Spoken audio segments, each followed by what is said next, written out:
I sat in rooms training the very people who were promoted over me. I didn't have a college degree, no family name to write on, no shortcut. And today I sit at the executive seat of a company. This is the story of how that happened. And I promise you, it's not the story you think. Well, hey, I don't know how you found me, but I don't think it was an accident. I'm Meredith Tieszen, and around here, we talk about faith, leadership, and building a life you don't have to escape from. If you're a woman building a career without the conventional credentials, this one is for you. So let's take you back to where I came from. I didn't grow up with connections. I grew up with two parents who worked multiple jobs all the time and were very entrepreneurial. Nobody in my world was handing out internships or making calls on my behalf. There was no name to write on. And honestly, that turned out to be my biggest gift. My parents made one thing crystal clear. My character was my responsibility. I couldn't write off of anybody's name, so I had to build my own. Not a brand, not a resume, a reputation. Who I was when nobody was watching and who I was when everybody was watching. Write this down if you're taking notes. When you don't have credentials, your character is the credential. Now, let me tell you the part that stung. For years and years, I watched people I trained get promoted over me. And I'm not exaggerating for the camera. I sat in rooms developing the very people who would walk out of those rooms with the title I wanted. I craved it. But I wasn't good enough to get that title. I was only good enough to build the people who did. Let that sink in for a second. And every single time I had a choice.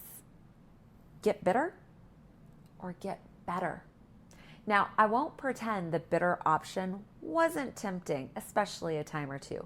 I mean, there were drives home where I had some very hard, honest conversations with God.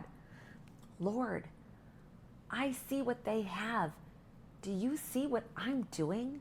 Why them, not me? But here's the thing about bitterness.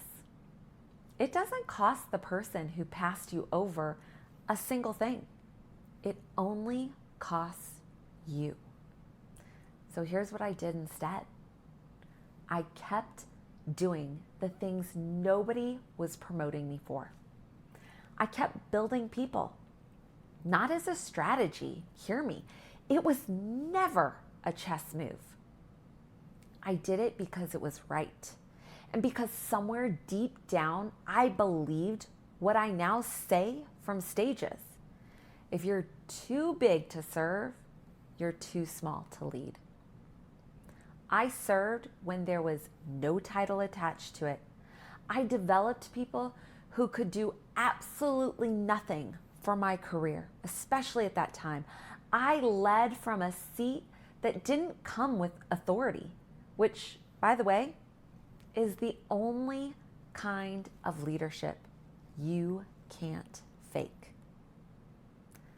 Now, here's the part that still gets me, because how God writes an ending, oh, chef's kiss.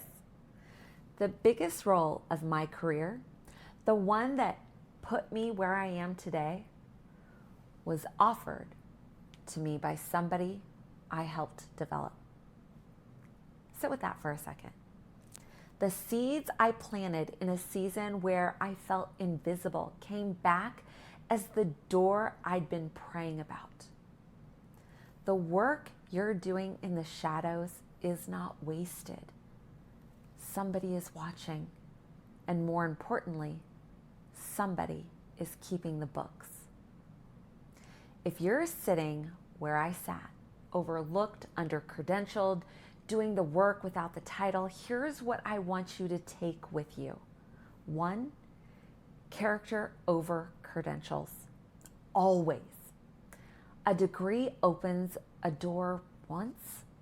Character holds it open for almost 30 years. Build the thing nobody can take from you.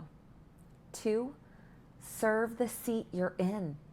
Don't wait for the title to start leading. Titles confirm leadership. They don't create it. The room is already watching how you carry the role you have. 3, your resume is not your ceiling. The world will tell you that the paper decides, but I'm living proof it doesn't. Faithfulness over time beats credentials every time.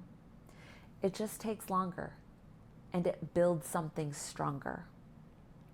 Definitely write framework in the chat for my free framework